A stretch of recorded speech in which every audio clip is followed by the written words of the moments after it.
Didier Raoult, figure emblématique et controversée de la gestion du Covid-19, fait à nouveau parler de lui après une décision lourde de conséquences. L'Ordre des médecins a décidé de lui interdire d'exercer pour une durée de 2 ans à partir de février 2025. Cette sanction, bien plus sévère que le simple blâme prononcé en 2021, reflète la volonté de l'Ordre de sanctionner ses positions non conformes aux directives sanitaires officielles. Mais cette décision pose question. Raoult est-il victime d'une véritable chasse aux sorcières, ou a-t-il franchi des lignes inacceptables dans sa pratique médicale? Dans cette vidéo, nous explorerons les dessous de cette affaire, des accusations portées contre lui, à ses déclarations chocs sur les vaccins et le confinement, en passant par ses critiques virulentes à l'encontre de l'élite politique et scientifique. Nous verrons comment Didier Raoult, qui jouit encore d'un soutien populaire non négligeable, est perçu aujourd'hui comme l'homme à abattre, symbolisant une lutte acharnée contre ce qu'il qualifie de collusion entre intérêts politiques et scientifiques. Alors, cette sanction est-elle méritée?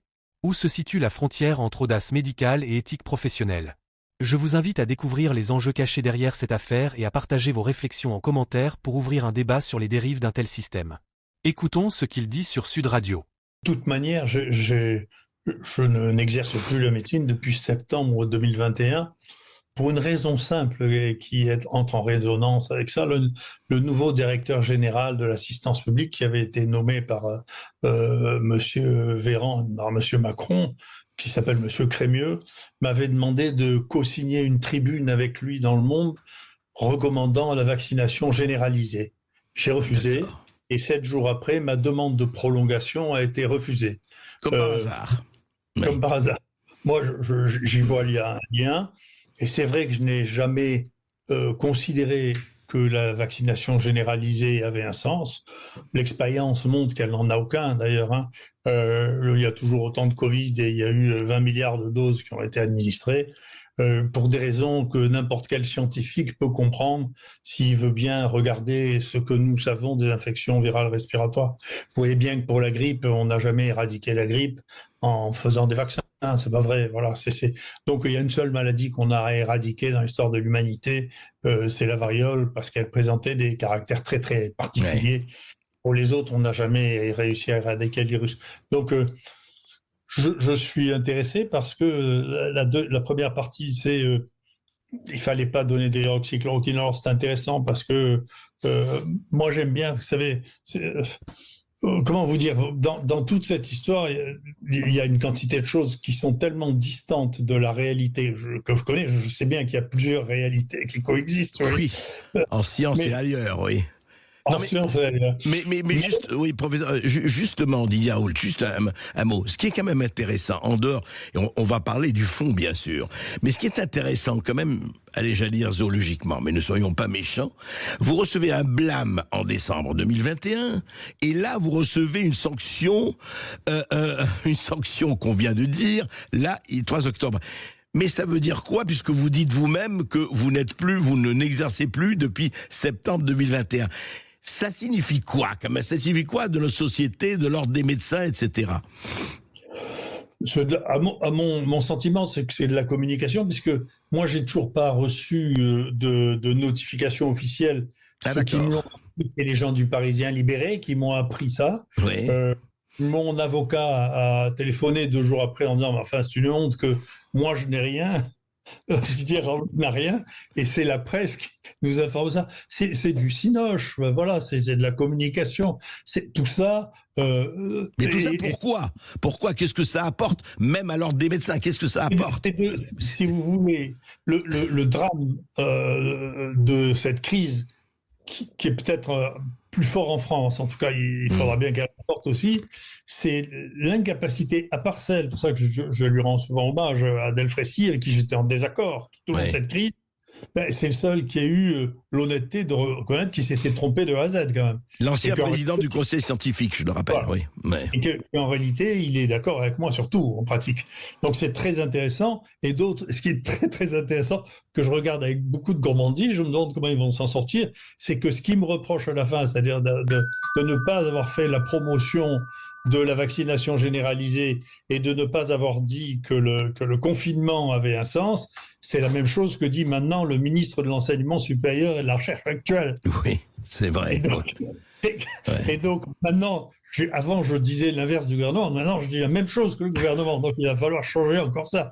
Donc tout ça est ridicule, si vous voulez. Les médecins sont pas là, ils sont là pour pratiquer leur métier, ils sont pas là pour obéir aux ordres de La le, politique. Enfin, non. oui, le médecin, le général de Gaulle aurait dû dire des, des, des juristes de circonstance. Ouais, Voilà. c'est ça. Des juristes. Voilà.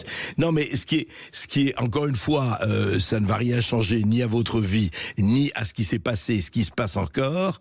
Mais on a l'impression, si vous voulez, c'est que c'est pas possible d'accepter qu'un certain nombre de choses que vous avez dit et que d'autres ont dit et que d'autres vous rejoignent aujourd'hui. Et on a un certain nombre de gens qui disent ah non, c'est pas possible que ce soit formulé, que ce soit exprimé. Il faut rester sur le fait qu'il n'y a aucun effet secondaire, aucun dommage collatéral, qu'il fallait vacciner tout le monde, etc., etc. Et que si on dit, encore une fois, le contraire, on s'écarte de ça, eh bien, c'est un péché contre l'esprit. C'est quand même étonnant en 2024. Non, non, non, non, M. Verkov, c'est la France qui est comme ça. C'est-à-dire qu'il s'est passé un revirement progressif, si vous voulez. La France déteste. Il y a des gens qui disent être l'élite, qui pour moi n'ont rien à voir avec l'élite, qui détestent l'élite, qui haïssent l'élite. Moi, dans mon métier, les meilleurs sont partis de France déjà. Ouais. Que dans ce monde et dans cette crise, vous savez, ça fait plus de 20 ans que je suis le microbiologiste le plus cité au monde. Je fais partie des 2 premiers, je suis le 2e hélas, des scientifiques français, tous domaines confondus, les plus cités.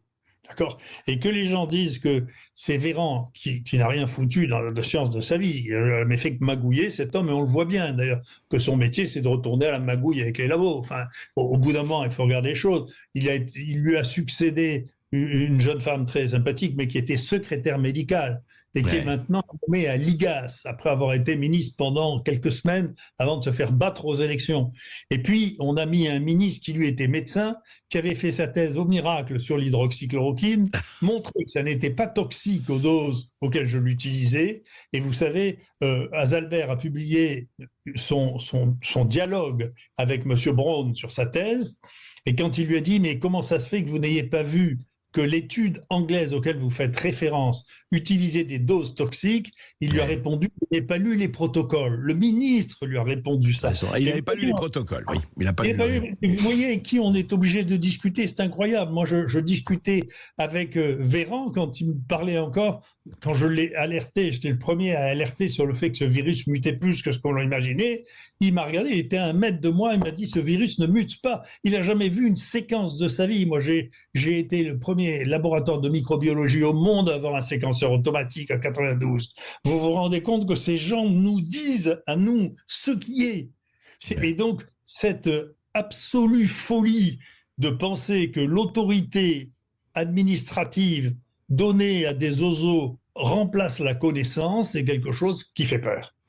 Oui, en tout cas, qui pose vraiment question, et surtout, si vous voulez, par rapport à ce qui s'est passé et ce qui se passe là, c'est qu'on se dit, alors vous me dites c'est peut-être spécifique à la France, mais on se dit, mais attendez, à un moment donné, est-ce que on ne peut pas s'entourer, je parle des princes qui nous gouvernent ou qui aspirent à le faire, de gens qui connaissent un peu ce dont ils parlent. C'est toujours pareil, c'est quand même étonnant. Enfin, il y a des gens, on peut, et surtout, j'étais très frappé quand même, je voudrais revenir à ça, Didier Raoult. On se rappelle, on a commencé à parler il y a 3 ou 4 ans, et je me rappelle que vous étiez en 2020, vous étiez le chouchou des médias, c'est-à-dire tout le monde venait vous voir, c'était presque, on venait baiser la mule du pape, le président de la République est venu vous voir, beaucoup d'autres gens sont venus vous voir, vous envoyez des gens, et à un moment donné, puis tout le monde est journaliste, etc., et à un moment donné, revirement, et je parle pas seulement du revirement médiatique, du revirement politique et autres, est-ce que franchement, aujourd'hui, avec le recul, c'est parce que vous avez osé avancer que l'hydroxychloroquine pouvait faire du bien, ou pas? C'est quoi?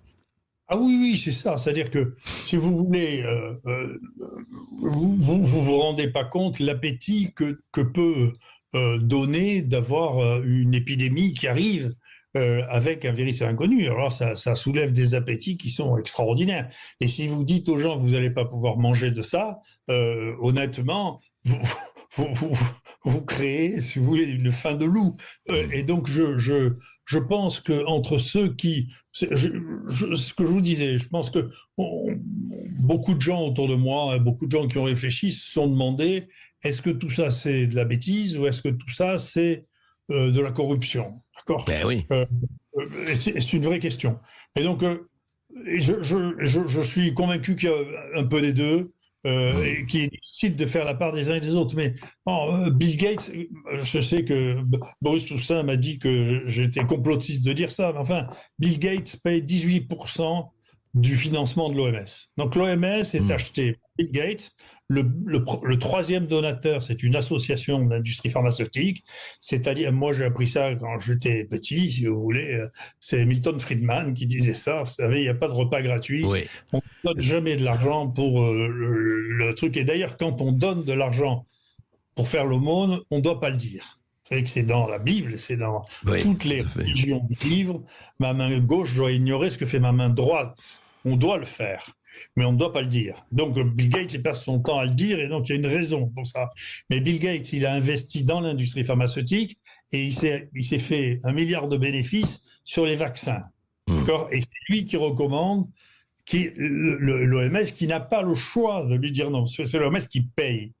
Et Bill Gates distribue 600 millions d'euros à la presse dans le monde. 600 millions d'euros à la presse, oui, par an. Oui. Oui. Pas mal. Pas mal. Donc, tout ce qui est en tête, pas vous, parce que, ou peut-être vous, et je ne sais pas. Non, je peux vous dire, on a été les seuls dans les médias à montrer, en tout cas ici, à mon émission et à Sud Radio, à montrer franchement qu'il y avait quand même, on dit pas, on n'est pas anti-vax, on n'est pas pro-vax, c'est pas le problème, du tout. On a toutes les opinions. Mais qu'il y avait des problèmes, des questions qui se posaient. Voilà. Non, mais puis vous n'êtes pas assez gros. Si vous voulez, les gens. Bill Gates, qu'est-ce qu'il paye? Il paye The Guardian, il paye Washington Post. En France, c'est Le Monde qui reçoit le plus de Bill Gates. Donc, si vous voulez, c'est les numéros 1 en termes d'influence, si vous voulez, qui sont les cibles. C'est banal, enfin, c'est la vie qu'on est en train de raconter. Et donc, il y a ce mélange, des gens qui sont nommés, qui sont pas compétents, qui sont entourés de gens qui sont pas plus compétents. Ce qui est très inquiétant, c'est que les garde-fous de la politique, c'est-à-dire les grands corps de l'État, sont de plus en plus remplis de gens qui ne sont pas compétents non plus. C'est-à-dire quand ils ont échoué dans leur poste, on les met qui au Conseil d'État, qui à la Cour des comptes, qui à l'IGAS, d'accord? Et après, c'est eux qui vont vérifier. Vous savez, nous, quand on a reçu les gens de l'IGAS, mais le niveau technique de ces gens-là fait peur. C'est inquiétant. La direction là de l'ANSM qui nous a persécutés, Madame Ratignier, l'Agence nationale de santé, oui. Oui, vous pouvez regarder sur Internet. Elle a fait une seule publication internationale dans sa vie. Elle est au milieu de 5 auteurs. Et cette publication est illégale parce qu'elle a fait des prélèvements sans avoir d'avis du comité de protection des personnes. Et c'est elle qui vérifie toute la recherche clinique du pays, et c'est elle qui nous dit qu'on fait pas et qu'on sait pas faire. Non, mais on vit sur une... C'est intéressant. On va reprendre avec vous, professeur Didier Raoult, juste après cette petite pause, et on va voir effectivement sur l'état des lieux et non pas ce qu'il faut faire, mais comment un peu raison garder ou raison résister. On en parle. Eh bien, nous sommes toujours évidemment et plus que jamais avec le professeur Didier Raoult.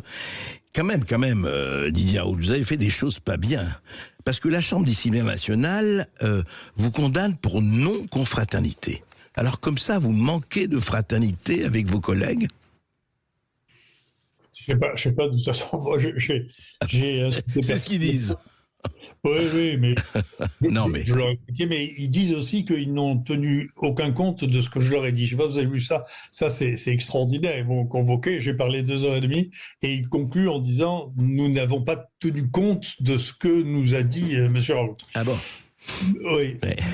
Moi, le premier jour où j'ai parlé d'hydroxychloroquine, le soir même, je recevais des menaces de mort d'un confrère qui a d'ailleurs été condamné, mais pas pas par le Conseil de l'Ordre. Le professeur Raffi, il n'a pas le droit d'interdiction d'exercer pour manque de confraternité.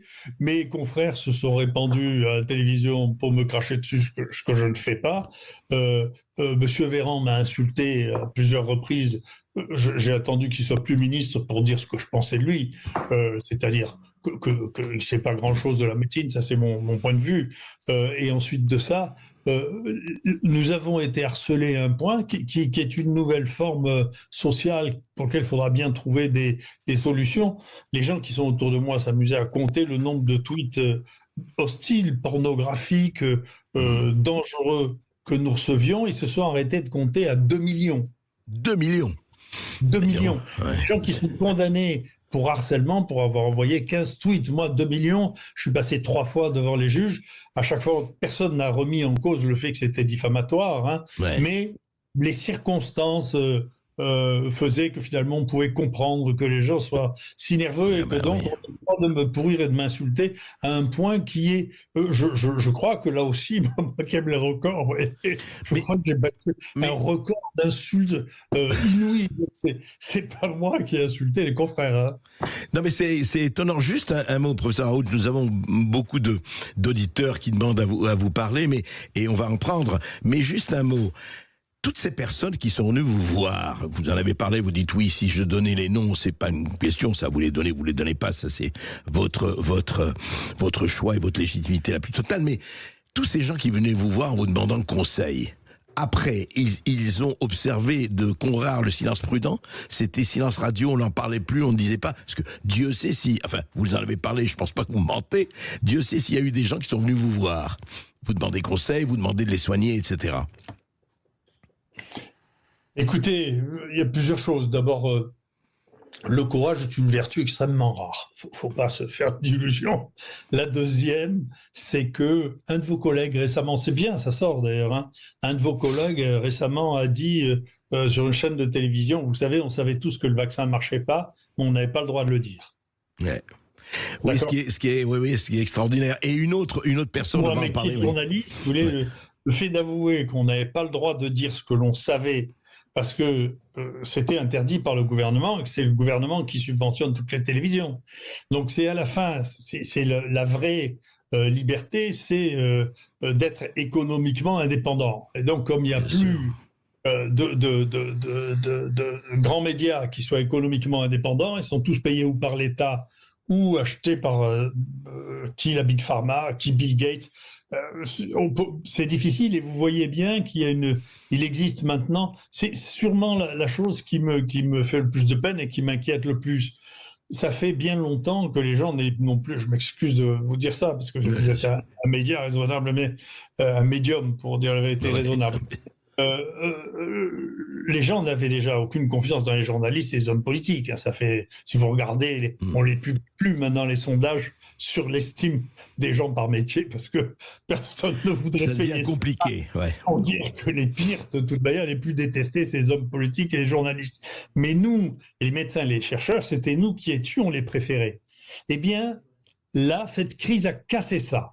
C'est-à-dire qu'il y a une perte de confiance d'une partie de la population pour les messages officiels de la médecine, et il y a une perte de confiance chez les chercheurs. Pourquoi ? Parce qu'ils se sont rendus compte qu'un certain nombre d'entre eux avaient des rapports qui étaient incestueux avec l'industrie pharmaceutique, parce qu'il y en avait qui avaient tellement peur qu'ils n'osaient plus parler, et donc ce qui restait de confiance-là a disparu. Et la réponse à ça, c'est une réponse très très inquiétante que vous connaissez. Il y a un jeune pompier, là, vous savez, qui avait refusé de se faire vacciner, qui pour être repris a fait un faux pass et qui vient d'être de gagner son procès pour pouvoir rentrer malgré ce faux pass. Parce que, si vous voulez, ce qui va répondre aux ordres imbéciles, c'est la désobéissance civile, et la justice va reconnaître que la désobéissance civile est justifiée quand on vous oblige à faire des bêtises. Voilà. Oui, et donc ça, c'est un tournant social, ça. Hein, c'est-à-dire qu'il faut faire attention, il ne faut pas trop jouer avec ça. Et non, il ne faut pas généraliser, c'est grave, c'est vrai. C'est gravissime. La société, elle tient par un consensus social. S'il n'y a pas de consensus social, c'est-à-dire que si on pense vraiment Donc les gens peuvent se tromper, il faut reconnaître qu'on s'est trompé. Les Suédois se sont trompés au début, ils ont reconnu qu'ils s'étaient trompés, ils ont reconnu qu'ils s'étaient trompés.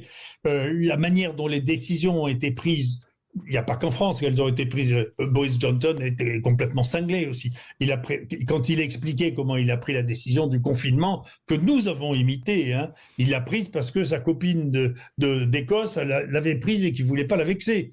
C'est écrit tout ça. Donc, si vous voulez, au bout d'un moment, il va bien falloir qu'on remette tout ça en place et qu'on dise, écoutez, pour pas être suivre le voisin. Oui, et ce que vous dites, le plus grave, c'est qu'il ne faut pas casser ce consensus. Il ne faut pas que tout le monde croie que tous les médecins, que tous les chercheurs sont inféodés, achetés, etc. Ça devient quelque chose de effectivement très préoccupant, ça. Et ce n'est pas vrai que tous, heureusement d'ailleurs. Donc, vous voyez, Jean-Marc, Didier Raoult, lui, il écarte la bêtise, lui. Il pense à l'incompétence et au conflit d'intérêts. Je ne sais pas si c'est le cas, mais au-delà de ça, franchement, rétablir la confiance, comment faire qu'il y ait, vous savez, ce dont vous parlez, c'est au cœur de la campagne américaine, avec Elon Musk, qui défend vraiment à fond la liberté d'expression. On aime ou on n'aime pas Musk, mais enfin, il fait un travail quand même assez remarquable de ce point de vue-là. Et on dit, comment le premier amendement de la Constitution américaine, mais comment rétablir cette confiance qui est très entamée, à votre avis ? Comment peut-on la rétablir ? Premièrement, je pense qu'effectivement, il faut rétablir la liberté de parole et la liberté d'information. Je pense que c'est essentiel. Ça s'est effacé. Il y a toujours eu. Faut pas se leurrer. Tous les pouvoirs ont toujours utilisé de la propagande. Bien sûr, c'est consubstantiel, si je puis me permettre cette réflexion théologique. Simplement, il faut que ce soit borné. D'abord, effectivement, je pense que le troisième pouvoir habituel doit vraiment être indépendant. C'est-à-dire que je pense qu'il faut trouver un mécanisme pour que la justice soit totalement indépendante du garde des Sceaux et totalement indépendante de la politique. C'est peut-être stupide, mais ça existe. C'est peut-être utopique, mais ça doit se faire, absolument. Voilà, aux États-Unis, les juges sont élus. Ils ne sont pas nommés par le gouvernement, ils sont élus par le peuple. Et donc, il y a un contre-pouvoir, il y a une contre-manière de pouvoir. Quand le pouvoir dérive, eh bien, il faut qu'il y ait un pouvoir. Vous savez, les Américains sont amoureux de Montesquieu, qui a écrit ça, formalisé ça le premier. Et nous, on a l'impression que la France ne connaît pas Montesquieu. C'est la séparation du pouvoir. C'est essentiel. Et là, on l'a vu, il n'y a plus du tout de séparation des pouvoirs. Il n'y a plus qu'un seul pouvoir qui est l'exécutif. Le Parlement n'a servi à rien pendant toutes ces années. Et la justice, écoutez, on se pose la question de connaître son indépendance. Il y a certainement des individus qui sont individus et qui ont permis de faire sortir des affaires et de faire des choses. Mais le flux général, tant que c'est les mêmes qui vous nommeront, qui assureront votre progression dans la carrière, qui tiendront les ficelles, bien entendu, vous n'aurez pas de liberté. Il faut qu'il y ait quelque chose d'autre. C'est tout le problème, et il faut que ce soit aussi valable pour les chercheurs, pour les scientifiques, pour la société civile. Si cette société civile n'est pas représentée, on voit bien ce qui se passe, quoi. C'est ça. Et puis, d'autre part, si vous voulez, la France va mal depuis, dans le monde que je connais, dans le monde de la recherche et de la médecine, la France va mal depuis longtemps. Et sa stratégie qui s'accélère actuellement, c'est de casser tous les thermomètres qui montrent que notre production scientifique est très faible.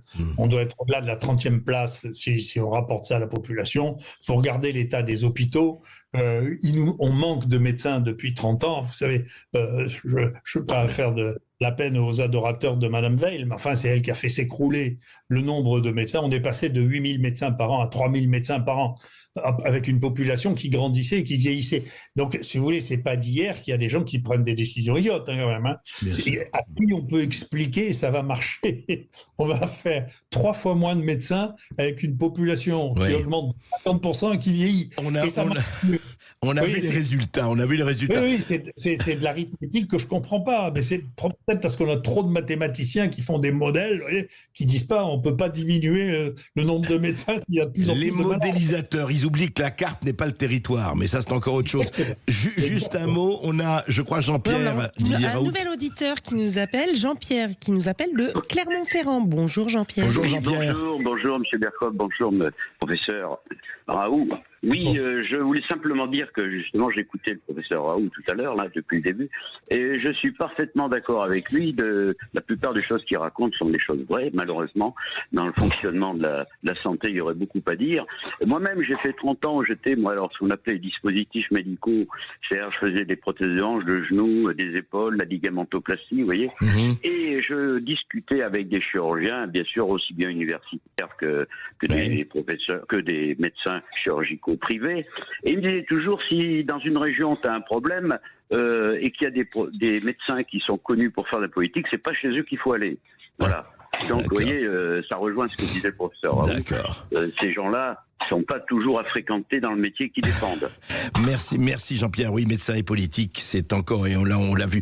Juste un mot, Didier Raoult. Aujourd'hui, vous continuez à faire de la recherche? Oui, bien. Oui. Je continue à faire de la recherche, mais j'écris beaucoup, comme vous savez. Oui. Ça m'oblige à réfléchir, à faire de la bibliographie et à me maintenir. Non, je continue à faire de la recherche, bien sûr. Puis j'ai reçu des propositions pour aller aider un certain nombre de pays. Je ne sais pas si je le ferai, parce que le temps passe, si vous voulez, et je suis plus un gamin. Donc, si vous voulez, le fait de m'interdire de faire de la médecine alors que j'ai arrêté depuis 3 ans à mon âge, si vous voulez, c'est cocasse. Oui, c'est assez, oui. C'est cocasse, voilà. Eh bien, écoutez, sur cette cocasserie, et puis je sais que vous avez été sollicité par plusieurs pays étrangers, en tout cas, merci Didier Raoult et à bientôt. La face cachée des sanctions, une volonté de contrôle? Les sanctions infligées à Didier Raoult peuvent être vues comme bien plus qu'une simple réponse disciplinaire. Elles semblent illustrer la tentative d'un système de préserver son autorité face à une voix qui a osé défier les certitudes établies. Raoult, en plaidant pour l'usage de l'hydroxychloroquine et en critiquant les confinements, s'est positionné en dehors des protocoles préconisés par les autorités sanitaires, ce qui lui a valu l'hostilité d'une partie de l'establishment. Ses partisans affirment que ces décisions, bien qu'initialement controversées, se sont révélées plus réfléchies et pragmatiques que celles des gouvernements qui ont souvent privilégié des mesures drastiques. En sanctionnant Raoult, les institutions semblent vouloir faire taire une figure qui incarnait une dissidence dans le monde médical. Cette dynamique soulève des interrogations sur la place de la liberté d'expression dans la médecine et sur la capacité du système à accepter la divergence. En imposant une pensée unique sur des questions complexes et inédites comme celle posée par la pandémie, ne cherche-t-on pas à étouffer des alternatives ? Le cas Raoult pourrait bien être l'illustration d'un mécanisme de contrôle où les autorités politiques et scientifiques se positionnent en gardiennes d'une vérité indiscutable, au détriment de la pluralité des points de vue. L'ombre d'un nouvel ordre mondial. Certains observateurs vont plus loin et s'interrogent sur les implications plus larges de ces sanctions. Au-delà de Raoult, la répression des voix discordantes pourrait être un indice d'une transformation mondiale plus vaste, souvent évoquée comme la mise en place d'un nouvel ordre mondial. Ce concept, nourri par les théories de contrôle global, se reflète dans des mesures telles que la centralisation de l'information, la restriction des libertés au nom de la sécurité sanitaire, et la marginalisation de ceux qui osent remettre en question l'ordre établi. Les confinements massifs, les politiques vaccinales rigides et la gestion stricte de la pandémie sont perçus par certains comme des tentatives pour conditionner les populations à accepter des régimes plus autoritaires. Dans cette perspective, la situation de Didier Raoult n'est qu'une pièce du puzzle. Un système mondial, où les libertés individuelles et la diversité des opinions seraient sacrifiées sur l'autel d'une sécurité collective orchestrée par des élites technocratiques.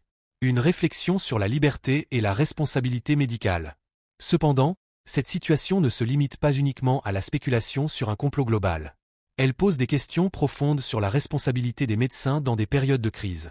Raoult, en défiant les directives, incarne le débat entre innovation médicale et respect des normes établies. Où tracer la ligne entre la liberté de recherche et l'obligation de suivre des protocoles, surtout en temps de crise. Les sanctions qui frappent Raoult envoient un signal à la communauté médicale. Toute remise en question de l'autorité pourrait être lourdement sanctionnée. Mais en faisant de lui un exemple, le système ne fait-il pas preuve d'une certaine rigidité qui freine le progrès et l'innovation ? Si la pandémie a montré quelque chose, c'est bien que l'incertitude exige des réponses diversifiées. L'uniformisation des approches pourrait, au contraire, conduire à des solutions inefficaces ou trop tardives. Conclusion, entre contrôle et résistance. Les sanctions contre Didier Raoult ouvrent la porte à des réflexions bien plus larges sur la manière dont nos sociétés gèrent la dissidence, en particulier en temps de crise. Derrière cette décision se cachent des enjeux de pouvoir, de contrôle et de résistance au changement. Alors que la confiance dans les institutions médicales et politiques s'effrite, il est impératif de maintenir un espace pour le débat et la remise en question. La lutte entre l'autorité et la liberté d'expression ne se limite pas à Raoult, mais touche à des aspects fondamentaux de notre société moderne. Quelle est la véritable portée de ces sanctions ? Sont-elles le reflet d'un système global cherchant à écraser toute opposition, ou un rappel nécessaire de l'importance de suivre des règles éthiques et scientifiques ? Votre avis sur cette question est crucial. La vérité est-elle manipulée, ou Raoult a-t-il franchi des lignes qui justifient cette sanction ?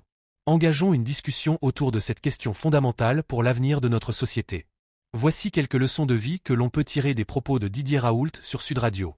Oser défier les idées établies.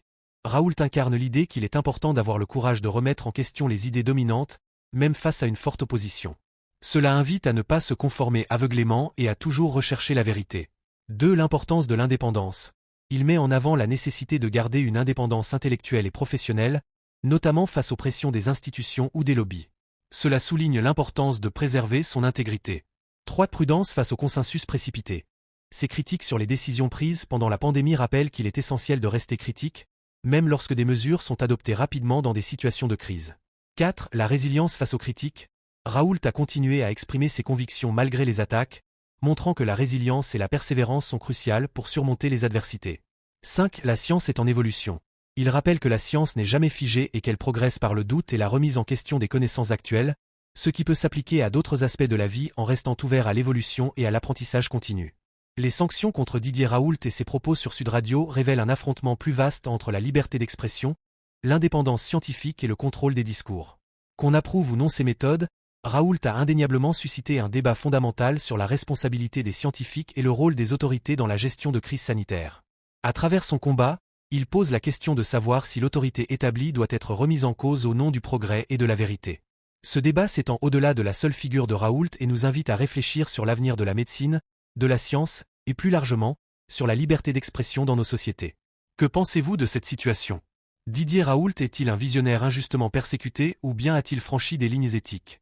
Partagez vos réflexions en commentaire et engageons un débat constructif.